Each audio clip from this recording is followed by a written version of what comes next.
ஸலாத்து தௌபா, நஃபிலான ஒரு தொழுகை. அந்த தௌபாவுக்கான தொழுகை அப்படின்னா என்ன? நம்ம ஒது செய்து விட்டு அல்லாஹ்வுக்காக என்று மனசில் நான் செஞ்ச பாவங்களுக்கு பரிகாரமாக அமைய வேண்டும் என்கிற அந்த உணர்வோடு நீயத்தோடு வந்து 2 ரக்காத் தொழுவது ஸலாத்து தௌபா. இதை தொழுதால் நம்ம செய்த பாவங்கள் மன்னிக்கப்படும். சுப்ஹானல்லாஹ். இப்போ நிறைய பாவம். ஃபேஸ்புக் பார்க்குறது என்ன பொறுத்தளவில் பாவம், நீங்கள் ஏற்றுக்கொள்வீங்க எல்லாரும். ஃபேஸ்புக் பார்க்குறது பாவம் இல்லைன்னு நம்ம ஆர்கியூ பண்ணவே முடியாது. பாவம் அது நல்லது தான். நம்ம ஃபேஸ்புக்கில் பயானத்தை அடுத்தது நியூஸ்ன்னு பார்க்குறோம், மியூசிக், அல்லது திடீரென ஒரு காமெடி வருகிறது, ஜோக், அதுக்குள்ளே வேறு பொம்பளையில் வராங்க. ஏதோ ஒரு முறையில் ஃபேஸ்புக்கில் ஒரு 10 நிமிடம் இருந்தாலும் பாவம் செய்யாமல் ஃபேஸ்புக்கில் இருந்து வெளியே வர முடியாது. பாவங்கள் கூட கூட மன அழுத்தங்கள் கூடும், சோதனைகள் கூடும். எனவே அடிக்கடி நாம் இந்த தொழுகையில் கவனம் செலுத்த வேண்டும். பிலால் ரலியல்லாஹு அன்ஹு அவர்களுக்கு சுவர்க்கத்தில் ஒரு வீடு இருப்பதை ரசூல் ஸல்லல்லாஹு அலைஹி வஸல்லம் அவர்கள் தெரிவிக்கிறார்கள். பிலாலுக்கு சுவர்க்கத்தில் ஒரு வீடு இருக்கிறது. எதனால் என்று கேட்டபோது அவர் சொல்லுகிறார், யா ரசூலல்லாஹ், நான் ஒது செஞ்சார் 2 ரக்காத் தொழுவார். சுப்ஹானல்லாஹ். கஷ்டம் இல்லை சார், இதெல்லாம் சிம்பிள். வீட்டிலிருந்து நீங்கள் பாத்ரூமில் குளிச்சுட்டு முடிச்சுட்டு வரக்குள்ள ஒதுவை செய்கிறோம், அப்படியே வந்து ட்ரெஸ்ஸை மாற்றிட்டு உடனே 2 ரக்காத்தை தொழுகிறது. நம்முடைய பாவங்களுக்கு தௌபாவாக அமைகிறது. எவ்வளவு அழகான வழிகாட்டல். ஆனால் நம்ம மிஸ் பண்ணி கொண்டே போகிறோம். அதே போல் அன்புள்ள சகோதர சகோதரிகளை, நஃபிலான தொழுகைகள் போல நஃபிலான நோன்புகளும் இருக்கின்றன. ரசூல் ஸல்லல்லாஹு அலைஹி வஸல்லம் அவர்கள் சொல்லுகிறார்கள், யார் ஒருவர் அல்லாஹுக்காக ஒரு நாள் நோன்பு நோக்கிறாரோ அவருடைய முகத்தை 70 வருடங்கள் நரகத்தை விட்டும் அல்லாஹ் தூரமாக்குகிறார். அல்லாஹுக்காக யார் ஒரு நாள் நோன்பு நோக்கிறாரோ அவருடைய முகத்தை நரகத்தை விட்டு 70 நாட்கள் அல்லாஹ் தூரமாக்குகிறார். திங்கள், வியாழன், ஐயாமுல் பீத் 13, 14, 15, அதுபோல வருடத்தில் வரக்கூடிய தாசு, ஆஷூரா, முஹர்ரம் நோன்புகள், துல்ஹஜ் மாதத்திலே நோக்கக்கூடிய அரஃபா நோன்பு, இன்னும் நமக்கு முடியும் என்றால் ஒரு நாள் விட்டு ஒரு நாள் நோன்பு நோட்பது என்று நஃபிலான நோன்புகள். இதெல்லாம் செய்யும்போது ஒரு பக்கம் அந்த இதுக்கு சொல்லப்பட்ட ஸ்பெஷல் நன்மைகள் கிடைக்கிற அதே நேரத்தில் பொதுவாக சொல்லப்பட்ட அல்லாஹுடைய மஹப்பத் கிடைத்து கொண்டே இருக்கும். அதுதான் நம்முடைய டார்கெட் சகோதரர்களே. இந்த உலகத்தில் ஒரு முஃமினுடைய அல்டிமேட் டார்கெட் அல்லாஹுடைய நேசத்தை பெறுவது என்பதை தவிர ஒரு ஒன்றும் இருக்கக்கூடாது, முடியாது. அல்லாஹுடைய நேசம் நம்ம நஃபில் கவனம் செலுத்தும் போது கிடைத்து கொண்டே இருக்கும். அடுத்ததாக குர்ஆன் ஓதுவது மிக முக்கியமான நஃபிலான ஒரு இபாதத். அடுத்தது பெரிய ஒரு மனதுக்கு ரபீ, வசந்தம். அது குர்ஆன் ஓதுறது மனதுக்கு வசந்தம், மிகப்பெரிய ஒரு ரிலாக்ஸேஷன். எவ்வளவு டைம் இருக்கிறது நமக்கு. சில சலஃபுகள் சொல்லுவார்கள், 40 நாட்களுக்கு ஒரு தடவையேனும் ஒருவர் குர்ஆனை ஓதி முடிக்காவிட்டால், 40 நாட்களுக்கு ஒரு தடவையேனும் ஒருவர் குர்ஆனை ஓதி முடிக்காவிட்டால் அவரிடத்தில் நயவஞ்சகம் இருக்கிறது. சுப்ஹானல்லாஹ். இன்னைக்கு நம்மளோட நிலைமையெல்லாம் என்ன? பொம்பளைகள் கொஞ்சம் பரவாயில்லை, அதுலேயும் ரமலான் காலத்திலேயும் பெண்கள் கூடுதலாக ஓதுவாங்க, மற்ற காலங்களில் கொஞ்சம் கொஞ்சம் ஓதுவாங்க. உண்மையிலே இந்த டிவைஸ் வந்து பெரிய ஒரு சதி சகோதர சகோதரிகளே. நமக்கு எதிராக வந்திருக்கிற பெரிய ஒரு எதிரி இது. இதுதான் நம்முடைய அப்படியே அப்சைட் டவுன் மாற்றி விட்டது. உண்மையாக இப்போ வெளிநாட்டில் வாழ்ந்தாக்களெல்லாம் முதல் வந்து அவங்களுக்கு நல்ல டைம் இருந்துச்சு, வேலை போய் வந்தால் வேறு ஒன்றும் இல்லை. சாச்சிட்டு போகணுமா, பெரியம்மாட்ட போகணுமா, அம்மா பார்க்க போகணுமா, ஒரு பிரச்சனையும் இல்லை. ரூமில் உட்கார்றது குர்ஆன் ஓதுறது. இப்போ அப்படி இல்லை. குர்ஆன் ஓதுவோம்ன்னுட்டு இதில் இதை போட்டு வச்சிருப்பார் குர்ஆன். அதை ஆன் பண்ணினா அதுக்குள்ளே வாட்ஸ்அப்பில் மெசேஜ் ஒன்று வந்துடும். ஹலாஸ் மூடி வச்சுட்டு மறு வாட்ஸ்அப்பில் போயிடுவார். மறு அதிலிருந்து ஒரு லிங்க் வரும் ஃபேஸ்புக்கு, யூடியூபுக்கு. மறு அங்கே போனால் அவுட். இரவு வேளைகளில் குர்ஆன் ஓதுவது மிக சிறந்த அமல். முதல்ல இருந்துச்சு, பரக்கத்து இருந்துச்சு, நிம்மதி இருந்துச்சு. உங்களுக்கு இங்கே ஒரு 40 வயதுக்கு மேற்பட்டவர்களுக்கு ஞாபகம் இருக்கும். நம்மளோட ஊர்களில் எல்லாம் பெருசாக கரண்ட் வசதிகள், போக்குவரத்து, இரவில் சுற்றுறதெல்லாம் இருக்காது. அந்த நேரம் மாலை ஆகிவிட்டால் என்ன சொல்லுவார்கள்? உம்மா பாப்பா உம்மா சொல்லுவா ஸ்பெஷலாக கால் முகத்தை கழுவிட்டு குர்ஆன் எடுத்து ஓதுவோம். வெள்ளிக்கிழமை என்றால் அன்று இரவு குர்ஆன் ஓதுவது என்பது ஃபர்த். நம்முடைய சமூகத்தில் இருந்த நடைமுறையை சொல்லுகிறேன். என்னென்ன எடுத்து ஓதுவார்கள். வீட்டில் பரக்கத்து இருந்தது. வெளிநாடு தெரியாது, பெரிய பெரிய ஜொப் எல்லாம் தெரியாது, பெரிய பெரிய பிஸ்னஸ் எல்லாம் தெரியாது. ஊருக்குள்ள டாக்டர்ஸ் இல்லை, என்ஜினியர்ஸ் இல்லை. மீனவர்கள், விவசாயிகள், கூலி தொழிலாளிகள், 1-2 பணக்காராக்கள் இருப்பாங்க. ஆனால் எல்லோருக்கும் நிம்மதி இருந்தது, சந்தோஷம் இருந்தது. இப்போ எல்லாம் இருக்க ஒன்றும் இல்லை. ஏனென்றால் இந்த குர்ஆனோடு உள்ள தொடர்பு அப்படியே தூரமாகி கொண்டு போகிறது. وَمَنْ أَعْرَضَ عَنْ ذِكْرِي فَإِنَّ لَهُ مَعِيشَةً ضَنْكًا. அல்லாஹ் குர்ஆனில் சொல்றான், என்னுடைய திக்ராகி இந்த குர்ஆனை புறக்கணித்தால் அவருக்கு நெருக்கடியான வாழ்க்கையை நான் கொடுப்பேன் என்று சொல்கிறான். வரையுது பெரிய சம்பளம், நிம்மதி இல்லை, தூக்கம் இல்லை. நிறைய சொத்துக்கள் இருக்கு, நிம்மதி இல்லை. குர்ஆனோடு நெருங்கி பாருங்கள், நிச்சயமாக நமக்கு மிகப்பெரிய மாற்றத்தை வாழ்க்கையில் காணலாம். வீட்டில் குர்ஆன் ஓதினால் வீட்டுக்குள்ளே இருந்து ஷைத்தான் ஓடுறான், மலக்குகள் வராங்க. சுப்ஹானல்லாஹ். ஹதீஸ் நான் சொல்றது.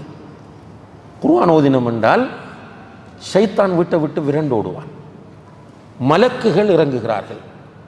உசைத் இப்னு ஹுதைர் ரலியல்லாஹு அன்ஹு என்கிற நபித்தோழர் வந்து சொல்ல ரசூலுல்லாஹி அலைஹி வஸல்லம் கிட்ட, ரசூலுல்லாஹ் நேற்று அந்த சுபஹுக்கு வர்றார் வந்து சொல்ல, இரவு நான் வீட்டில் குர்ஆன் ஓதினேன், என்னுடைய குதிரை மிரள ஆரம்பித்து விட்டது. நான் திரும்ப திரும்ப ஓதினேன், வேகமாக மிரண்டது, இந்த கட்டுக்கடங்காமல் மிரள ஆரம்பித்தது. அப்போ எனக்கு பயம் வந்துட்டு இந்த குதிரை பிச்சுட்டு வந்து என்னுடைய மகன் எஹியாவை மிரிச்சிடுமோன்ற பயத்தில் நான் ஓதுவதை நிறுத்தினேன் என்று சொல்லும்போது ரசூலுல்லாஹி அலைஹி வஸல்லம் அவர்கள் சொன்னார்கள், உசைதே நீ குர்ஆன் ஓத ஓத உன்னுடைய வீட்டுக்குள் மலக்குகள் இறங்கி கொண்டிருந்தார்கள். அதை அந்த குதிரை பார்த்தது, அதனால் தான் குதிரை மிரண்டது. அப்போ வீட்டுக்குள்ள மலக்குகள் வந்தால் தான் கணவன் மனைவிக்கு இடையில் ஒரு அண்டர்ஸ்டாண்டிங், பெற்றோர் பிள்ளைகளுக்கு இடையில் ஒரு மஹப்பத். உண்மையில் நம்ம என்ன நினைக்கிறோம் என்றால், காசு, சர்டிஃபிகேட், ஸ்கூல், என்ற புள்ள அந்த ஸ்கூலில் படித்த, எங்கள்கிட்ட அந்த சொத்து இருக்கு, எங்களோட வீட்டில் இந்த சோஃபா, அந்த ஸ்டைல், இதில் நிம்மதி என்பது மனதில் உள்ளது. அந்த நிம்மதியை தருவதற்கு மிக முக்கியமான ஒரு வழியாக இருப்பது இந்த குர்ஆன். எனவே வீட்டில் குர்ஆன் ஓதுங்கள். பேச்சுலர்ஸாக இருக்கிறவர்கள் குர்ஆனோடு நெருக்கமான தொடர்பை ஏற்படுத்துங்கள்.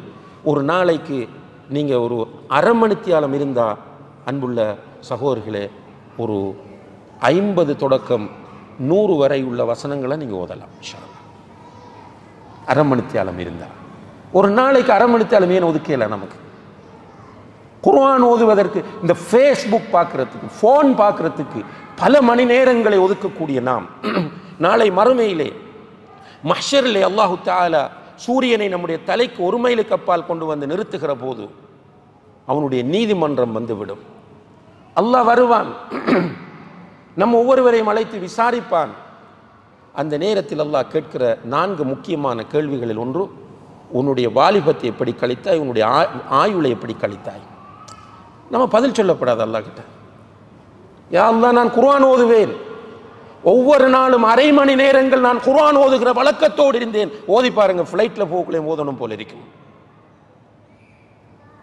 காரில் போகும்போது மோத வேண்டும் போல என்றால் அதில் உள்ள டேஸ்ட் தனி. ஏனென்றால் அது சவுந்தரராஜனுடைய பாட்டோ எஸ்பிபியோடைய பாட்டோ கிடையாது, ரப்புல் ஆலமீனுடைய கலாம். அது பிரபஞ்சங்கள் அனைத்தையும் படைத்து இந்த பிரபஞ்சத்தில் உள்ள அனைத்தையும் நிர்வகித்துக் கொண்டிருக்கக்கூடிய குன் என்கிற ஒரே வார்த்தையில் இந்த உலகத்தையே மாற்றுவதற்கு சக்தி பெற்ற, நெருப்பு சுடும் என்கிற அந்த தத்துவத்தை மாற்றி நெருப்பை குளிராக்கிய, கடலிலே மனிதன் நடக்க முடியாது என்கிற அந்த தத்துவத்தை மாற்றி கடலிலே பாதை அமைத்து கொடுப்பதற்கு சக்தி பெற்ற அந்த ரப்புல் ஆலமீனுடைய கலாம் தான் இந்த குர்ஆன். ஒவ்வொன்றும் அல்ஹம்துலில்லாஹி ரப்பில் ஆலமீன் என்றால் அல்லாஹ் பேசிய வார்த்தைகள் தான் அந்த குர்ஆன். எனவே அல்லாஹ்வுடைய குர்ஆனை ஓத ஓத ஓத பரக்கத்து வரும், நிம்மதி வரும், பொருளாதாரம் வரும், ரஹ்மத் வரும், கஷ்டம் நீங்கும், பிரச்சனை நீங்கும், நோய் நீங்கும், எல்லாமே நமக்கு சந்தோஷமாக இருக்கும். ஆனால் நம்ம ரெடி இல்லை என்பதுதான் இங்கே இருக்கிற பிரச்சனையாகும். எனவே அன்புள்ள சகோதர சகோதரிகளே, ஒரு நியத்து வையுங்கள், அந்த ரப்புல் ஆலமீனுடைய மஹப்பத் எனக்கு தேவை. அந்த ரப்புல் ஆலமீனுடைய மஹப்பத்தை நான் பெற வேண்டும் என்றால் ஃபர்தான வணக்கங்களை செய்கிற அதே நேரத்தில் நஃபிலான வணக்கங்களில் நான் கவனம் செலுத்த வேண்டும். அந்த நஃபிலிலே சுன்னத்தான தொழுகைகள், நோன்பு, குர்ஆன் ஓதுவது. அதுபோல இறுதியாக இன்னும் ஒன்றை சொல்லி என்னுடைய உரையை நிறைவு செய்யலாம் நினைக்கிறேன். அதுதான் அல்லாஹ்வை திக்ர் செய்வது. பெரிய ஒரு நஃபில். எந்த அளவுக்கு நஃபில் என்றால் ரசூலுல்லாஹி அலைஹி வஸல்லம் அவர்கள் சொல்லுகிறார்கள், உங்களுக்கு நான் ஒரு அமலை கற்றுத்தரட்டுமா? தங்கம் வெள்ளியை நீங்கள் தர்மம் செய்வதை விட அல்லாஹுக்கு விருப்பமானது. சுப்ஹானல்லாஹ். தங்கம் வெள்ளியை நீங்கள் தர்மம் செய்வதை விட அல்லாஹுக்கு விருப்பமானது. நீங்கள் ஜிஹாதிலே கலந்து கொண்டு எதிரியை நீங்கள் வெட்ட, எதிரி உங்களை வெட்ட என்கிற அந்த அமலை விட அல்லாஹுக்கு மிக விருப்பமானது என்று சொல்லிவிட்டு ரசூலுல்லாஹி அலைஹி வஸல்லம் அவர்கள் சொன்னார்கள், அதுதான் அல்லாஹுவை திக்ர் செய்வது என்றார்கள். சுப்ஹானல்லாஹ். திக்ர் ஒரு கஷ்டமே இல்லை, வெரி சிம்பிள். ஆனால் நம்ம ரெடி இல்லை, அதான் பிரச்சனை. தெரிந்த திக்ர்களை சொல்லலாமே. ரசூலுல்லாஹி அலைஹி வஸல்லம் அவர்கள் சொல்லுகிறார்கள், அக்ஸிரு மின் கௌலி லா ஹவுல வலா குவத இல்லா பில்லாஹ். லா ஹவுல வலா குவத இல்லா பில்லாஹ் என்பதை அதிகமாக சொல்லுங்கள். ஆருக்கு பாடம் இல்லை? லா ஹவுல வலா குவத இல்லா பில்லாஹ் பாடம் இல்லாதாக்கள் யார் இருக்கிறோம்? எல்லாருக்கும் பாடம். ஆனால் எத்தனை பேர் சொல்கிறோம்? ரசூலுல்லாஹ் சொல்லுகிறார்கள், கன்ஸும் மின் குனூஸில் ஜன்னah. லா ஹவுல வலா குவத இல்லா பில்லாஹ் சுவர்க்கத்து பொக்கிஷங்களில் ஒன்று. இன்னும் ஒரு ஹதீஸில் பாபும் மின் அபுவாபில் ஜன்னah, சுவர்க்கத்து வாசல்களில் ஒன்று. லா ஹவுல வலா குவத இல்லா பில்லாஹ். இமாம் இப்னுல் கய்யிம் அல் ஜௌஸியா ரஹிமஹுல்லாஹ் அவர்கள் சொல்லுகிறார்கள், இந்த லா ஹவுல வலா குவத இல்லா பில்லாவை யார் அதிகமாக சொல்லுகிறாரோ அவருக்கு ஸ்ட்ரெஸ்ஸே இருக்காராம். சுப்ஹானல்லாஹ். என்னோட லா ஹவுல வலா குவத இல்லா பில்லாவோட மீனிங் என்ன? லா ஹவுல், எந்த சேஞ்சும் இந்த உலகத்தில் நடக்காது, எந்த ஒரு மாற்றமும் இந்த உலகத்தில் நடக்காது. வலா குவத், யாருக்கும் இந்த உலகத்தில் சக்தி கிடையாது, இல்லா பில்லாஹ், அல்லாஹுடைய உதவியை கொண்டே தவிர. எந்த ஒரு மாற்றம் நடக்கணும்னா அல்லாஹ் நாடணும். அது எனக்கு இருக்கிற வருத்தம் நீங்கணும்னா அல்லாஹ் நாடினா தான் நீங்கும். எனக்கு இருக்கிற பொருளாதார கஷ்டம் நீங்கணும்னா அல்லாஹ் நாடினா தான் நீங்கும். என் குடும்ப பிரச்சனை நீங்கணும்னா அல்லாஹ் நாடினா தான் நீங்கும். இப்படி எந்த ஒரு மாற்றம் வேண்டும் என்றாலும் அல்லாஹுடைய நாட்டம் வேண்டும். இந்த உலகத்தில் யாருக்கும் இந்த சக்தியும் கிடையாது. சுப்ஹானல்லாஹ். திரும்ப திரும்ப நீங்கள் இந்த பொருளோடு இதை சொல்லி பாருங்கள், எவ்வளோ பெரிய ஒரு ரிலாக்ஸேஷன் வரும்.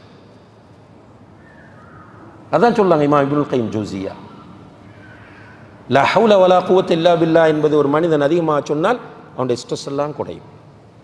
அதே போல் இன்னும் ஒரு சின்ன திக்ர் ஒன்று இருக்கு, அல்லாஹு ரப்பி லா ஷரீக லஹ். என்னது? அல்லாஹு ரப்பி லா ஷரீக லஹ். இப்போ திரும்ப திரும்ப ரிப்பீட் பண்ணிங்கன்னா மனசில் பதிஞ்சிடும்.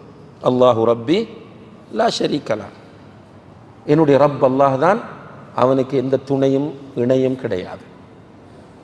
ஒரு கஷ்டத்தில் இருக்கிறவர் இதை ஓதினால் அவருடைய கஷ்டம் நீங்கும்.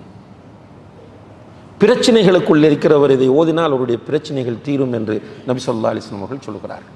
பொதுவாகவே திக்ர் என்பது அல்லாஹ்வுக்கு மிக விருப்பமானது. அதே நேரத்தில் நமக்கு மிக பெரிய மன அமைதியை பெற்றுத்தரக்கூடிய, அலா பி திக்ரில்லாஹி தத்மஇன்னுல் குலூப். அல்லாஹ்வை திக்ர் செய்வதன் மூலம் உள்ளங்கள் அமைதி அடைகின்றன. எனவே அன்புள்ள சகோதர சகோதரிகளை, நிறைய திக்ர் இருக்கிறது. குறிப்பாக ஹிஸ்னுல் முஸ்லிம் என்ற ஒரு புத்தகம் இருக்கிறது, வாங்கிக் கொள்ளுங்கள். ஹிஸ்னுல் முஸ்லிம், முஸ்லிமின் அரண் என்றதை தமிழில் மொழிபெயர்த்திருக்கிறார்கள், அல்லது பிரார்த்தனை பேழை என்றும் மொழிபெயர்த்திருக்கிறார்கள். கட்டாயம் ஒவ்வொரு வீட்டிலையும் ஒவ்வொருவரிடம் இருக்க வேண்டிய புக் அது. அதில் காலையில் ஓத வேண்டிய திக்ர், மாலையில் ஓத வேண்டிய திக்ர், தூங்கும்போது ஓத வேண்டிய திக்ர், கடைத்தெருக்கு சென்றால் ஓத வேண்டிய திக்ர், சாப்பிடும்போது ஓத வேண்டிய திக்ர், அதே போல் தாம்பத்தியத்தில் ஈடுபடும் போது ஓத வேண்டிய திக்ர், குழந்தைகளுக்கு ஓத வேண்டிய திக்ர் என்று நிறைய திக்ர்களும் துஆக்களும் அந்த புத்தகத்திலே தரப்பட்டு இவைகளையும் நாம் நம்முடைய வாழ்க்கையில் கூடுதலாக கடைப்பிடிக்கிற போது நிச்சயமாக அல்லாஹுடைய நேசம் நமக்கு கிடைக்கும். எனவே இந்த ஹதீஸுல் குதுசி என்பது அன்புள்ள சகோதர சகோதரிகளே நம்முடைய வாழ்க்கைக்கு மிக மிக தேவையான, நமக்கு நன்மாராயம் சொல்லக்கூடிய ஒரு ஹதீஸுல் குதுசியாக இருக்கிறது.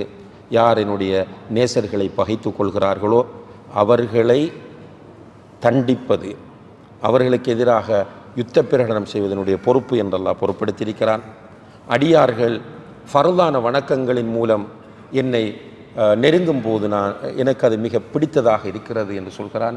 அதே போல் நஃபிலான வணக்கங்களை செய்து கொண்டே இருந்தால் அவர்களை நான் நேசிக்க ஆரம்பிக்கிறேன். அவர்களை நான் நேசிக்க ஆரம்பித்தால் என்னுடைய உதவியை கொண்டு அவர்கள் பார்ப்பார்கள், என்னுடைய உதவியை கொண்டு அவர்கள் கேட்பார்கள், என்னுடைய உதவியை கொண்டு பிடிப்பார்கள், நடப்பார்கள். அவர்கள் கேட்டால் கொடுக்கிறேன், அவர்கள் பாதுகாப்பு தேடினால் அவர்களை நான் பாதுகாக்கிறேன் என்று அல்லாஹ் சொல்லக்கூடிய இந்த ஹதீஸ் நம் ஒவ்வொருவருக்கும் ஒரு சிறந்த வழிகாட்டியாக அமைய வேண்டும். இந்த ஹதீஸை கொண்டு அமல் செய்வதற்கு எனக்கும் உங்களுக்கும் ரப்புல் ஆலமீன் தௌஃபீக் செய்வானாக. வ ஆஹிரு தஅவானா அனில் ஹம்துலில்லாஹி ரப்பில் ஆலமீன். வஸ்ஸலாமு அலைக்கும் வரஹ்மத்துல்லாஹி வபரகாத்துஹு.